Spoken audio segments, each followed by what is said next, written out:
అందరికీ నమస్తే. తెలంగాణలో గత 3-4 నెలల నుంచి కూడా సినీ కార్మికుల సమస్యలు అనేవి కూడా సినీ పరిశ్రమలో పనిచేసే ప్రొడ్యూసర్లు కావచ్చు, డైరెక్టర్లు కావచ్చు, అలాగే ప్రభుత్వం కూడా ఏమాత్రం అంటే మాట్లాడినా కూడా పట్టించుకునే పరిస్థితి అయితే నెలకొంది. మరి మొన్న కూడా ముఖ్యమంత్రి రేవంత్ రెడ్డి గారు సినీ కార్మికుల సమస్యలను కూడా నెరవేరుస్తాము, ఎలాంటి ప్రాబ్లమ్స్ ఉన్నా కానీ అవి ఖచ్చితంగా తీరుస్తాము, సినీ కార్మికుల పక్షపాతిగా మా ప్రభుత్వం ఉంది అని చెప్పేసి కూడా ఆయన మాట్లాడిన మాటలు అయితే మనం చూసినాము. మరొకసారి ప్రస్తుతానికైతే సినీ కార్మికులు మనతో పాటు ఉన్నారు, వారితో మాట్లాడే ప్రయత్నం చేద్దాం. మేడం నమస్తే. నమస్తే అండి, నా పేరు హేమ సుదర్శన్ జిల్లోజు. నేను Aam Aadmi Party state women wing president.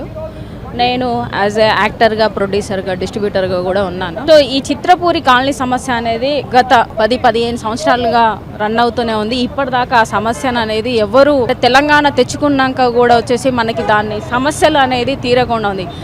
ఏదైతే ప్రభాకర్ గారు అంటే 24 క్రాఫ్ట్లో కార్మికుల కోసం వచ్చేసి వాళ్ళకు ఒక ఇల్లు ఉండాలి, కూడు గుడ్డ నీడ అనేది ఇంపార్టెంట్ అనే దాంట్లో వల్లభనేని అనిల్ గారు వచ్చేసి ఒక ఏంటిది ఆఫీస్ బాయ్గా వచ్చేసి తను ఇక్కడ సామ్రాజ్యాన్ని సృష్టించి ప్రతి ఒక్క ఏంటి పాలిటిక్స్లో ఏ పార్టీ రూలింగ్లో ఉంటే అందులోకి చేంజ్ అవ్వడము, వాళ్ళ అండగా పెట్టుకొని ఇక్కడ వచ్చేసి దగ్గర ఒక 3,000 కోట్ల స్కామ్ చేశారు. తను దీంట్లో వచ్చేసి ఇన్వాల్వ్ అయి ఉన్నారు అని చెప్పి, ఎందుకంటే పొలిటికల్ లీడర్ నన్ను ఏం చేయలేదు, ఏ ప్రభుత్వాలు ఏం చేయలేవు, ఏ చట్టాలు ఏం కోర్టు కూడా నన్ను ఏం చేయలేదు అనే దాంట్లో స్టేట్మెంట్, మీడియా స్టేట్మెంట్ కూడా ఇచ్చింది కూడా మనం మీడియాలలో చూసుకోవచ్చు. సో ఈ విధంగా ఉంది. అంటే ఎలా తెగించారంటే కనీసం లేని వాళ్లకు కార్మికులకు ఇవ్వాలి అనే ఒక దాంట్లో తీసుకొచ్చిన దాన్ని కూడా ఈ కుంభకోణం అనేది వాళ్ళు తినడానికే వచ్చేసి దీంట్లోకి వచ్చారు.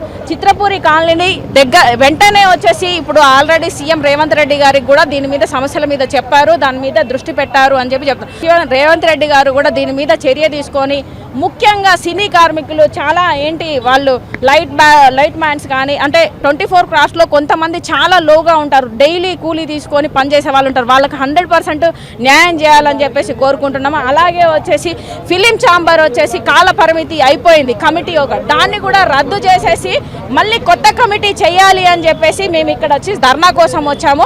దీన్ని వెంటనే అమలు చేసి ప్రతి ఒక్కరూ అంటే ఏమంటారు ఒక 10-15 సంవత్సరాలు అయినా కాకుండా ఉన్నది కాబట్టి దీన్ని వెంటనే వచ్చేసి సీఎం రేవంత్ రెడ్డి గారు తన దృష్టికి తీసుకొని న్యాయం చేయాల్సిందిగా కోరుతున్నాం. అమ్మ చెప్పండి, అంటే మీరు గతంలో కూడా ధర్నాలు అట్లా చేయడం జరిగింది, మీ వేతనాలు పెంచడం కూడా వేతనాలు పెంచాలని చెప్పేసి కూడా మీరు ధర్నాలు చేస్తున్నారు, మరి ఎందుకు పట్టించుకోవట్లేదు అంటారు? అలా ఎవరు పట్టించుకోవట్లేదండి, వాళ్ళు స్వార్థం వాళ్ళు చూసుకుంటున్నారు. ఒక మహేష్ బాబు గారు ఉన్నారు, చిరంజీవి గారు ఉన్నారు, మేము జూనియర్స్ ఉంటేనే వాళ్ళు సినిమాలు చేస్తారు, అయినా వాళ్ళు పట్టించుకోవట్లేదు. ఊర్లు దత్తతలు తీసుకోవడం కాదు, నిజమైన కార్మికులకు న్యాయం చేయాలి ఎవరైనా సరే. మహేష్ బాబు కానీ చిరంజీవి కానీ వీళ్ళందరూ ఎందుకు న్యాయం చేయట్లేదు? ఒక సీఎం ఉండేవాడు ఇంతమంది, ఎవరు కేసీఆర్ గారు, ఆయన దృష్టి కూడా తీసుకెళ్ళాం, ఆయన పట్టించుకోలేదు, ఆయన వెళ్ళిపోయాడు. ఇప్పుడు మళ్ళీ రేవంత్ రెడ్డి గారు వచ్చారు, ఆయన కూడా పట్టించుకోవట్లేదు. అదేంటి మనం మీకు హామీ ఇచ్చారు కదా, మీ సమస్యలు ఏమో ఎన్ని సంవత్సరాలు మేము పోరాడాలి, జూనియర్స్ అందరూ చచ్చిపోతా ఉన్నారు, ఎప్పుడు న్యాయం చేస్తారు వీళ్ళు? గత 30 ఏళ్ళు మేము జూనియర్గా పనిచేస్తున్నా. సినీ కార్మికుల పక్షపాతి అంట కదా కాంగ్రెస్ ప్రభుత్వం. పక్షపాతం కాదు, ఇప్పుడు ఆయన చెప్తున్నారు. మరి ఆయన కూడా ఇది వరకు చూసాం ప్రభుత్వం, ఆయన ఏమీ చేయలేదు మాకు. ఇప్పుడు ఈయన కూడా చేస్తాడనే నమ్మకం లేదు, చేస్తాడని అనుకుంటున్నాం మేము. ఈయన కూడా ఏం చేస్తాడో మాకు నమ్మకం లేదు. మేము 100 రూపాయలు అప్పుడు ఎండకండి వాన తడిచి ఎన్నో పోరాటాలు చేసి ఎన్నో షూటింగ్లు చేసి వేల షూటింగ్లు చేసాం. కానీ ఈ రోజు ఈ ప్రభుత్వం ఎందుకు పట్టించుకోవట్లేదు చెప్పండి? పట్టించుకోవాలి కదా, ఎందుకు వెళ్ళిపోవట్లేదు? ధర్నాలు చెప్తాం, ఆయన తెలుసుకోవట్లేదు, ఆయన చూడట్లేదా? ఇప్పుడు రేవంత్ రెడ్డి గారు స్పందించండి, మాకు న్యాయం చేయాలి. కాదు, మొన్న మీ సినీ కార్మికులు, మీ సినీ దాంట్లో ఉన్న పెద్ద వాళ్ళు ఎవరైతే ఉన్నారో ముఖ్యమంత్రి గారితో 2-3 సార్లు భేటీ అవ్వడం కూడా జరిగింది. భేటీ అవుతున్నారు కదా, ఏం పెంచుతున్నారండి? పేమెంట్లు పెంచలేదు కదా. భేటీ అయితే సుఖం ఏంటి? మీటింగ్లు పెట్టుకుని సుఖం ఉంది. ఇప్పుడు చిరంజీవి పట్టించుకోవాలి, మహేష్ బాబు గారు అందరూ పట్టించుకోవాలి. ఇప్పుడు మహేష్ బాబు దత్తతలు తీసుకోవడం కదా, ఊర్లు నిజమైన జూనియర్స్కి పని చేయాలి కదా.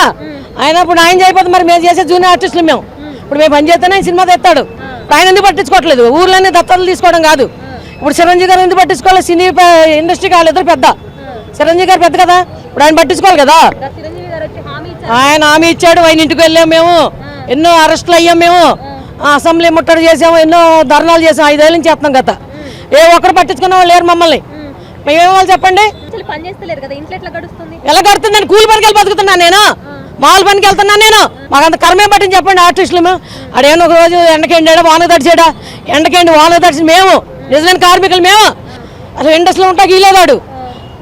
గత నెలలో కూడా మేము ధర్నా చేసాం, అప్పుడు పట్టించుకోలేదు ఎవరు. మేము ఢిల్లీకి కూడా వెళ్ళి, ఢిల్లీలో పార్లమెంట్ ముందు మేము ధర్నా చేస్తా పక్క, ఉద్యమం ఆగదు, ఆడంతా తేల్చేదాకా నేను వదలను. మరి ఇల్లు లేకుండా మేము ఇప్పుడు షూటింగ్ లేకుండా అది రోడ్డు మీద బతకాలా చెప్పండి మీరు? కష్టపడే వాళ్ళు రోడ్డు మీద బతకాలా? వాడి ఇండస్ట్రీకి సంబంధం లేనాడు ఎందుకు వెళ్తున్నాడు? రాజ్యం ఒక రాజ్యం చూసేసుకున్నాడు చిత్రపూర్లో. దోస్తులకి, పోలీసులకి, లాయర్లకి, సాఫ్ట్వేర్లకి, వీళ్ళందరికీ ఎవడో గవర్నమెంట్ ఆఫీసర్ వస్తే వాడికి లంచాలు ఇవ్వడం. మేము అడుగుతున్నాడు మాకు వెంటనే మాకు ఇల్లు ఇవ్వాలి, మాకు పేమెంట్లు పెంచాలి. ఎంతమంది జూనియర్ చచ్చిపోతా ఉన్నారు తిండి లేక, ఉంటా గూడు లేక.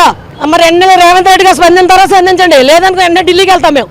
మోడీ గారి దగ్గర ధర్నా చేస్తా పక్క, లేదా సూసైడ్ చేసుకోవడానికి రెడీ. అనిల్ కుమార్ అనేవాడు ఏనాడన్నా నువ్వు ఆఫీస్కి వచ్చావా?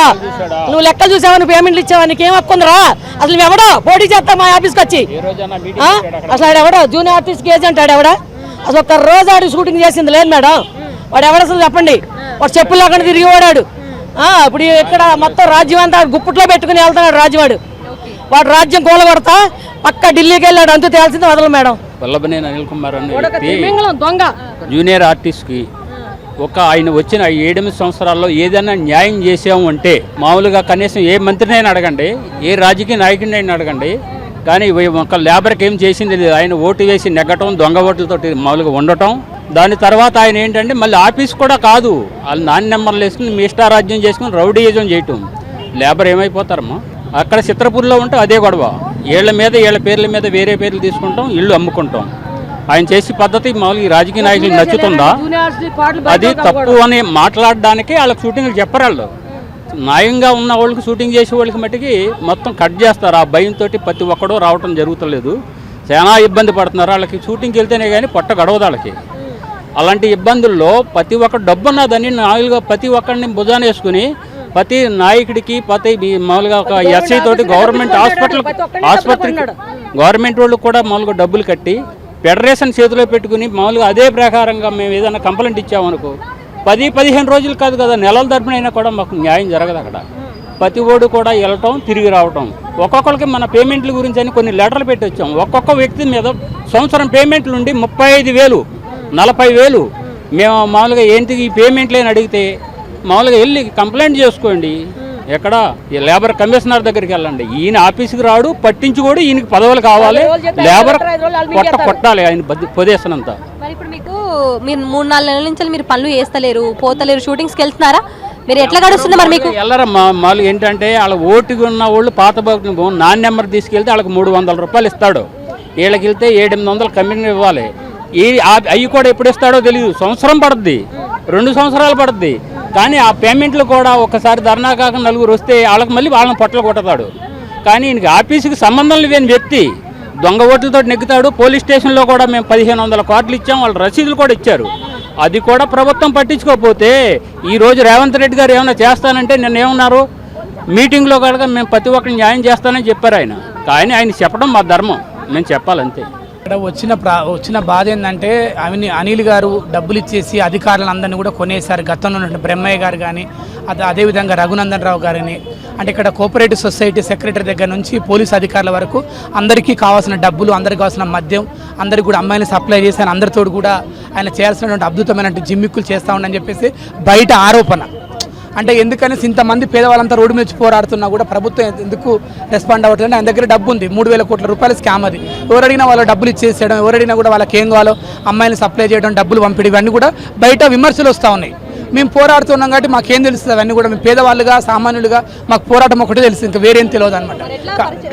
ప్రభుత్వం వెంటనే స్పందించాలి. రేవంత్ రెడ్డి గారు ప్రజల కోసం ఆలోచించి ఒక పేదల ముఖ్యమంత్రిగా ఆయన ఉన్నాడు కాబట్టి, దేశంలోనే ఈ 2 సంవత్సరాల్లో తెలంగాణ ఒక్క అవినీతి కూడా జరగలేదు కాబట్టి ఆయన వెంటనే ఈ అవినీతి తన ప్రభుత్వంలో తనకు మచ్చ కాబట్టి ఆయన నిజమైన పేద కార్మికుల కోసం, ముఖ్యంగా తెలంగాణలో నిజంగా దేశంలోనే ఒక గొప్ప ప్రభుత్వం ఉంది. ఎందుకంటే ఒక గొప్ప మనసున్నటువంటి ముఖ్యమంత్రి ఉండడం మన అందరూ అదృష్టం కాబట్టి ముఖ్యమంత్రి గారు తప్పకుండా ఆయన తలుచుకుంటే అవినీతి చేసిన అనిల్ని వాళ్ళ టీం అందరిని కూడా జైల్లో వేస్తాడు. వాళ్ళని శాశ్వతంగా చిత్ర పరిశ్రమ నుంచి బహిష్కరించాలి. ముఖ్యంగా చిత్ర పరిశ్రమ అనేది ఈరోజు మొత్తం కూడా పేద సినిమా కార్మికులు బలైపోతూ ఉన్నారు కాబట్టి దీని మీద కూడా పెద్ద ఎత్తున కూడా న్యాయ నిపుణులతోటి కమిటీ వేసి అడాక్ కమిటీ వెంటనే కూడా నియమించి ఇప్పుడున్నటువంటి చిత్రపూర్లో ఉన్న అవినీతి పనులను తరిమి కొట్టాలి. ఫిలిం ఛాంబర్కి ఎలక్షన్ నిర్వహించాలి. చిత్రపూర్లో ఇప్పటిదాకా జరిగిన అవినీతి మొత్తం కూడా గతంలో మీ నిర్మాతలు, మీ డైరెక్టర్లు 2-3 సార్లు ముఖ్యమంత్రి రేవంత్ రెడ్డి గారిని కలిశారు కదా, మరి అప్పుడు మీ సమస్యలు చెప్పలేదంటారా ప్రభుత్వానికి? చెప్పారు. ముఖ్యమంత్రి గారు మళ్ళీ కూడా కార్మికులు పిలిపిస్తా అని చెప్పి కూడా మొన్న కూడా చెప్పడం జరిగింది. ఆయన ప్రభుత్వం వచ్చిన దగ్గర నుంచి కూడా ఆయన ఇప్పుడున్నటువంటి పథకాల అమలు గురించి ఇప్పుడు జరుగుతున్నటువంటి సంక్షేమం గురించి కేంద్రీకరించి పనిచేశారు. మేము మొదటి నుంచి కూడా చెప్పడం మూలంగా 38వ పాయింట్గా కాంగ్రెస్ పార్టీ తన ఎన్నికల మేనిఫెస్టోలో పెట్టడం జరిగింది. కానీ ఈరోజు ముఖ్యమంత్రి గారు ప్లస్ ఇంకోటి ఏంది అని అంటే కార్మిక శాఖ వీళ్ళందరూ కూడా స్పందించి ఏవైతే ఉన్నాయో చిత్రపురిలో జరుగుతున్నటువంటి అవినీతి ఏదైతే ఉందో దాన్ని ప్రక్షాళన చేయాలి. గతంలో కాంగ్రెస్ పార్టీ ఎన్నికలకు ముందు కూడా మేనిఫెస్టోలో పెట్టి ఎక్కడైతే ఇక్కడ అవినీతి జరుగుతుందో మేము దాంట్లో ప్రక్షాళన చేస్తాము, దోషులు ఎవరైతే ఉన్నారో వాళ్ళని శిక్షిస్తామని చెప్పేసి ప్రకటన చేశారు. మరి దోషులు ఈరోజు వల్లభనేని అనిల్ కుమార్ గతంలోనే 36 రోజుల పాటు జైలుకు పోయి వచ్చిన పరిస్థితి ఉంది. ఆయన మీద 420 కేసులు నమోదయ్యాయి. మరి అట్లాంటి ఆయన పైన ఈరోజు విచారణ అనేది జరిపించి లోపటేయాల్సిన అవసరం ఉన్నది. ఈరోజు ఎన్నికలు కూడా నిర్వహించని పరిస్థితి ఉన్నది. కొన్ని విభాగాల్లో ఎన్నికలు పెట్టాలి, ప్రతి 2 సంవత్సరాలకు ఒకసారి ఎన్నికలు పెట్టి చట్టపరంగా అవన్నీ కూడా జరపాల్సిన అవసరం ఉన్నది. అది జూబ్లీహిల్స్ ఎన్నికల్లోపే పరిష్కారం చేస్తారా, ఇంకా దానికంటే ముందే పరిష్కారం చేస్తారా అనేది అది ప్రభుత్వం చేతుల్లో ఉన్నది అని చెప్పేసి మేము పరిష్కారం అనుకుంటున్నాం. కాబట్టి మేము ఆశిస్తున్నాం తొందరగా పరిష్కారం చేయాలి అని చెప్పి.